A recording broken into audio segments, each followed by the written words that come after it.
अस्सलाम वालेकुम dear student, welcome to my YouTube channel MK bright chemistry. Student, आज हम देखेंगे गैसेस लॉ की एक्सप्लेनेशन। जितने भी गैस लॉ हमने पढ़े हैं, Boyle law, Charles law, Avogadro law, Graham law, ठीक है, इनकी explanation on the basis of kinetic molecular theory. Kinetic molecular theory जो हमने पिछले लेक्चर के अंदर स्टडी की है, इसकी बुनियाद के ऊपर इनकी एक्सप्लेनेशन देखते हैं। ठीक है, हमें पता है कि बॉयल लॉ हमने पढ़ा है, ठीक है, पीछे। आज सबसे पहले तो हमें पता होना चाहिए, जब हमने पिछले लेक्चर में कवर किया है काइनेटिक मॉलिक्यूलर थ्योरी जो पढ़ी है, उसके अंदर हमने काइनेटिक इक्वेशन पढ़ी थी। ठीक है, वो क्या थी मेरे पास, PV is equal to 1/3 mnc²। ठीक है, यही पढ़ा हमने।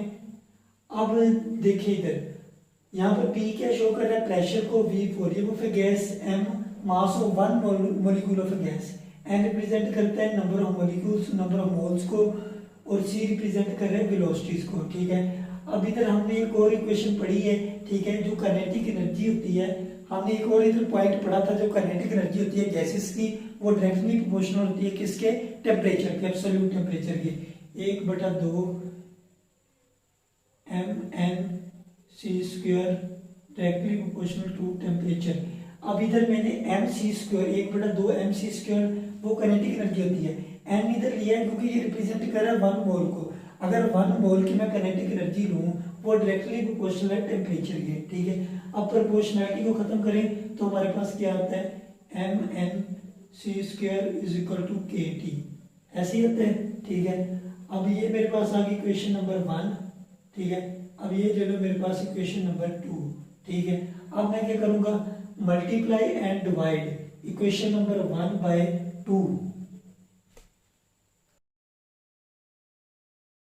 जब मैं दोनों साइडों पर डिवाइड और मल्टीप्लाई करूंगा 2 के साथ, इधर वाला तो कैंसिल हो गया। ठीक है, अब इधर आ जाए, इधर हमने क्या करना है, अगर मैं कर दूं 2/2 ओवर, अगर मैं कर दूं 2/3 और 1/2 को लगा कर लूं 1/2 mnc²। ठीक है, अब इधर मैं क्या पुट कर सकता हूँ, kT को पुट कर सकता हूँ। मेरे पास इक्वेशन क्या बन जाएगी, pv = 2/3, इधर आ जाएगा kT। ठीक है, हमें पता है कि जब हम लोग बॉयल लॉ को स्टडी करते हैं, बॉयल लॉ में टेम्परेचर जो होता है हमेशा कांस्टेंट होता है। Pressure is inversely proportional to volume at constant temperature, और बाकी ये 2/3 भी कांस्टेंट है। अगर ये तीनों हमारे पास कांस्टेंट है तो हमारे पास क्या बच गया पीछे, pv = k। ये रिप्रेजेंट कर रहे हैं बॉयल लॉ को। कैसे कर रहे हैं, मसलन हमने पढ़ा था Boyle law, pressure is inversely proportional to volume. अगर मैं प्रोपोर्शनैलिटी को खत्म करूं, k आता है मेरे पास। ठीक है, तो पीवी इधर आगे मल्टीप्लाई हो जाएगा, इधर के आ जाएगा। यानी कि ये इस तरह से बॉयल लॉ हमने पढ़ा था, और इधर से हम लोगों ने काइनेटिक इक्वेशन से बॉयल लॉ को प्रूव कर दिया। तो इस तरीके के जरिए हम लोगों ने इस बॉयल लॉ की एक्सप्लेनेशन कर दी on the basis of kinetic equation, kinetic on the basis of kinetic molecular theory. ठीक है, अब हम लोग इसी तरह काइनेटिक मॉलिक्यूलर थ्योरी की बुनियाद के ऊपर चार्ल्स लॉ की एक्सप्लेनेशन करते हैं। ठीक है स्टूडेंट, चार्ल्स लॉ की एक्सप्लेनेशन भी बिल्कुल उसी तरह ही है। PV = 1/3 mnc²। ये हमने जब काइनेटिक मॉलिक्यूलर थ्योरी के अंदर काइनेटिक इक्वेशन पढ़ी है, ठीक है, ये भी उसी तरह हम लोगों ने लिख लेनी है। हमें पता है कि काइनेटिक एनर्जी जो होती है वो डायरेक्टली प्रोपोर्शनल टेम्परेचर की होती है। ठीक है, अगर प्रोपोर्शनैलिटी को खत्म करें तो हमारे पास k कांस्टेंट आता है। अब दोनों साइडों पर जो इक्वेशन नंबर 1 है, इसको आप लोगों ने 2 से मल्टीप्लाई डिवाइड करना है। जब आप डिवाइड करेंगे तो हमारे पास इस किस्म की इक्वेशन आएगी।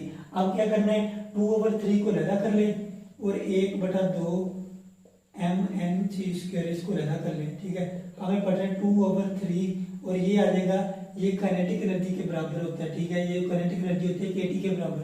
इधर आप लोग लिख लो जस्ट kT। ठीक है, अब इधर pv वैसे ही आ जाएगा। अब यहाँ से देखो, हम लोगों ने जब पढ़ा था चार्ल्स लॉ को स्टडी किया था, वो क्या स्टडी किया था कि volume is directly proportional to temperature. यानी कि इधर हमने वॉल्यूम और टेम्परेचर के दरमियान डायरेक्टली प्रोपोर्शनल डायरेक्ट रिलेशन बनाना है। तो P इधर आकर क्या हो जाएगा, डिवाइड हो जाएगा, V उधर ही रहेगा, V उधर ही रखना है।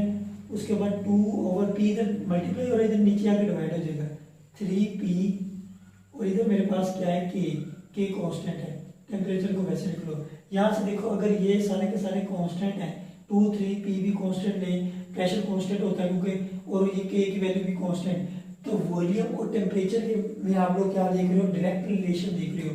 V is directly proportional to temperature, यही तो हमें चार्ल्स लॉ बताता है। तो इस तरीके से हम लोगों ने एक्सप्लेन कर लिया कि on the basis of kinetic molecular theory Charles law को भी एक्सप्लेन कर लिया, ठीक है। अब इसके बाद हम लोग देखते हैं एवोगैड्रो लॉ को। एवोगैड्रो लॉ को भी प्रूव करते हैं, उसकी भी एक्सप्लेनेशन करते हैं on the basis of this kinetic molecular theory. अब हम लोग देखते हैं कि Avogadro law on the basis of kinetic molecular theory, जिस लॉ को भी आप लोगों ने देखना है, ठीक है, आप लोगों को पहले उस लॉ का पता होना चाहिए। मतलब बॉयल लॉ देखा है, चार्ल्स लॉ देखा है, हमें लॉ के मतलब पता हो कि बॉयल लॉ हमें ये कहते हैं कि volume of a given mass of a gas inversely proportional to temperature at constant temperature. लेकिन अगर चार्ल्स लॉ देखा जाए, चार्ल्स लॉ में वॉल्यूम का डायरेक्ट रिलेशन है टेम्परेचर के साथ एट कांस्टेंट प्रेशर के ऊपर, ठीक है। लेकिन अब एवोगैड्रो लॉ है, एवोगैड्रो लॉ हमें पता होना चाहिए कि लॉ क्या है। लॉ हमें ये पता है कि volume of a given mass of a gas is directly proportional to उसके नंबर ऑफ मॉलिक्यूल्स के ऊपर। यानी कि अगर हमें दो गिवन गैसेस हैं, अगर उनके नंबर ऑफ मॉलिक्यूल सेम है तो वॉल्यूम सेम हो गए, या अगर उनके वॉल्यूम एग्जैक्ट दोनों के बराबर है तो उनके अंदर नंबर ऑफ मॉलिक्यूल सेम हो गए। मसलन मैं ले लेता हूँ दो गैसेस, एक गैसेस में ले लेता हूँ एक और दूसरी गैस दो नंबर गैस दूसरी ले लेता हूँ, ठीक है। अब इसकी मैं अगर लिखूं kinetic equation PV is equal to 1/3 mNc², ठीक है।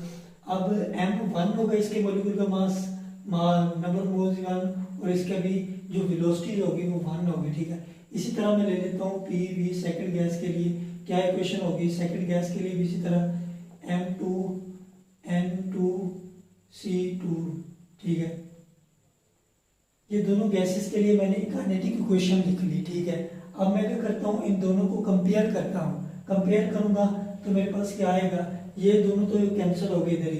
अब 1/3 M1 N1C1 की power 2 is equal to 1/3 M2 N2C2 square, ये वाला भी इधर से कैंसिल हो गया, मेरे पास बच गया ये वाला, ठीक है। M1 N1C1 की पावर 2 और ये मेरे पास आ गया, ठीक है। हमने काइनेटिक एनर्जी के बारे में पढ़ा था। कोई काइनेटिक एनर्जी जो होती है गैस के मॉलिक्यूल की, वो डायरेक्टली प्रोपोर्शनल होती है टेम्परेचर के।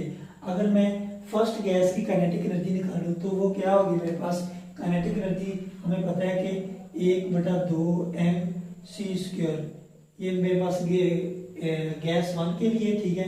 अब 2 गैस के लिए भी निकालूं, मेरे पास आ जाएगी 1/2 M2C2 स्क्वायर, ठीक है। ये किसके बराबर होती है, KT के, टेम्परेचर के डायरेक्टली प्रोपोर्शनल। इधर मैंने प्रोपोर्शनैलिटी को खत्म किया है और K आ गया मेरे पास KT, ठीक है। अब ये जो तीसरी इक्वेशन है इसको मैं कंपेयर करूंगा चौथी इक्वेशन के साथ, तो मेरे पास क्या आ जाएगा 1/2, ये दोनों तो इधर कैंसिल हो गए, M1C21 is equal to 1/2 M2C2 square, ये इधर कैंसिल हो गए, ठीक है। बाकी मेरे पास ये चीज बच गई। अब क्या आ गया, ये मेरे पास इक्वेशन बना लो इसको फिफ्थ, ठीक है। अब फिफ्थ इक्वेशन को मैंने इसके साथ डिवाइड करना है, ठीक है। ये जो मेरे पास इक्वेशन है इसको आप 6 दे लो, 6 का नाम दे लो। अब क्या करना है, डिवाइड इक्वेशन नंबर 6/5, ठीक है। इसके साथ मैंने डिवाइड करना है। जब मैं डिवाइड करूंगा तो मेरे पास क्या आता है, देखो ऊपर मैं इधर डिवाइड कर लेता हूँ, M1 N1C1 की पावर 2 इज इक्वल टू, इसको डिवाइड करो इसके साथ, M1 C1 की पावर 2, M2 N2C2 की पावर 2, M2C2 की पावर 2। अब देखो M1 से कैंसिल, C1 से इधर ये कैंसिल हो गया, मेरे पास बच गया N1 is equal to N2। N1 और N2 क्या बता रहे हैं कि number of molecules of gas 1, जिसको हमने एक फर्द किया था, is equal to number of molecules of gas 2 if they have same volume. ये तो था एवोगैड्रो लॉ, जिसकी एक्सप्लेनेशन हमने कर ली। अब लास्ट पे आ रहता है एक ग्राहम लॉ। अब ग्राहम लॉ की भी एक्सप्लेनेशन करते हैं on the basis of kinetic molecular theory. ये हम लोग को सबसे पहले इसकी डेफिनेशन पता होना चाहिए। ग्राहम लॉ है क्या? ग्राहम लॉ हमने पढ़ा था, rate of diffusion of a gas is inversely proportional to its square root of its density या मॉलिक्यूलर मास, ठीक है। अब हम लोग इसी को एक्सप्लेन करते हैं। हम लोगों ने पढ़ा है कि PV is equal to 1/3 mNc², ठीक है। ऐसे ही हमने अभी जो काइनेटिक मॉलिक्यूलर थ्योरी पढ़ी है, ठीक है, उसमें हमने ये क्वेश्चन पढ़ी है। अब इस इक्वेशन में हमने ये m रिप्रेजेंट करता है मास ऑफ वन मॉलिक्यूल और n इधर रिप्रेजेंट करता है नंबर ऑफ मोल को। अगर n हो 1 यानी कि नंबर ऑफ मोल हो 1, अब m मल्टीप्लाई n, ठीक है, n ये मैंने आपको पीछे भी बताया था कि मास ऑफ वन मॉलिक्यूल ये m रिप्रेजेंट करता है। और अगर इतने मॉलिक्यूल हो और इतने मॉलिक्यूल का मास हो, वो हम मोलर मास भी कह सकते हैं ना, यानी कि ये बराबर होगा बड़े m के मोलर मास, यानी कि एक मोल का मास। अब ये एक मोल ही है ना, पूरे मोल का मास, ये मोल है, मोल का मास ये रिप्रेजेंट हो सकता है m बड़े m से, कैपिटल M से, यानी कि मोलर मास। तो हम लोग इधर लिख सकते हैं 1/3 m और इधर c², ठीक है, pv वैसे इधर, ठीक है। अब 3 इधर क्या हो रहा है, डिवाइड हो रहा है, इधर आकर क्या हो जाएगा, multiply 3pv is equal to mc², ठीक है। अब m इधर देखिए, m क्या हो रहा है इधर, मल्टीप्लाई, इधर आकर क्या हो जाएगा, डिवाइड हो जाएगा 3pv ओवर m, ठीक है, इज इक्वल टू c²। अब दोनों साइडों पर अगर हम लोग अंडर रूट लें तो इधर अंडर रूट लें, ये कैंसिल हो गया, इधर अंडर रूट ले लें, ठीक है। अब इधर देखें v over m under root, अब ये 3p अंडर रूट पैदा कर लें, ठीक है, ये 1 मिनट के लिए मैं पैदा कर रहा हूँ, इसको v ओवर m इस अंडर रूट को पैदा कर लें। सिर्फ एक बात आपको समझानी है, हमने डेंसिटी पढ़ा है, डेंसिटी होता है मास बटा v, मास बटा v अगर हो तो हमारे पास वो डेंसिटी होती है। अगर v बटा m हो जाए तो हम ये इधर लिख सकते हैं 1/d हो जाएगा, ठीक है। अगर हम v ऊपर ले जाए m नीचे ले आए तो ये डेंसिटी भी 1/d हो जाएगी, ठीक है। इधर हमारे पास यही सिचुएशन बन रही है, v ओवर m, हम v ओवर m की जगह अगर लिख दें 1/d, अगर इसके ऊपर अंडर रूट है इसके ऊपर भी हम अंडर रूट लगा देंगे, यानी कि इधर लिख सकते हैं 3p डॉट 1/d इसका अंडर रूट, ठीक है, इसका भी अंडर रूट, ठीक हो गया। अब अंडर रूट ये मैं इसको इकट्ठा करके लिख लूँ तो मेरे पास आ जाएगा 3p over d under root और इधर c, ठीक है। हमने पढ़ा है जो c है, c स्पीड को रिप्रेजेंट कर रहा है। अगर हम स्पीड है c जो रिप्रेजेंट कर रहे हैं और रेट के साथ, स्पीड और रेट दोनों इक्वल टर्म है, ठीक है। रेट ऑफ ए स्पीड यानी कि या डिफ्यूजन में हमने पढ़ा था, रेट ऑफ डिफ्यूजन उसकी स्पीड कितनी होगी डिफ्यूज करने की, ठीक है। अगर हम इधर c को रिप्लेस कर दें किसके साथ, r के साथ, तो हमें यहाँ पर एक रिलेशन मिल रहा है, r जो है वो इनवर्सली प्रोपोर्शनल है स्क्वायर ऑफ d के। अगर 3 भी कांस्टेंट है, p प्रेशर भी कांस्टेंट ले लें, ठीक है। अब हमें ये क्या मिल रहा है, relation r is inversely proportional to 1 over square root of d, ठीक है। यही हमें बता रही है क्वेश्चन, यही हमें साबित करना था, जो कि ग्राहम लॉ है, जो हमने साबित कर लिया on the basis of kinetic molecular theory. उम्मीद करता हूँ कि आपको आज के लेक्चर की समझ आई होगी। फिर भी अगर कोई क्वेश्चन है तो आप कमेंट सेक्शन में पूछ सकते हैं। हम अपने नेक्स्ट लेक्चर के अंदर इंशाल्लाह लिक्विफिकेशन ऑफ गैसेस को पढ़ेंगे। तब तक के लिए अल्लाह हाफिज।